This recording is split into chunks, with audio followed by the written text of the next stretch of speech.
If your Poco X7 looks like a pixelated mess, you're in the right place. Let's smooth those videos out. First things first, restart your phone. Simple, but it often works wonders for minor glitches. Next, check for software updates. Head to Settings, About Phone, System Updates. Keeping your MIUI up to date can squash plenty of bugs. Now let's clear that cache. Go to Settings, Apps, find your video player app, then tap Storage, Clear Cache, and Clear Data. This can fix corrupted data issues. Check your video file format too.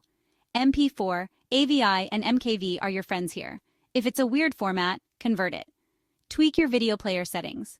Adjust resolution, frame rate, or switch to a third-party player like VLC or MX Player. They often handle videos better. Still no luck? Check for hardware issues and overheating. Play the video on another device. If it's just your Poco X7, you might need tech support. That's it. Enjoy smooth, distortion-free videos on your Poco X7.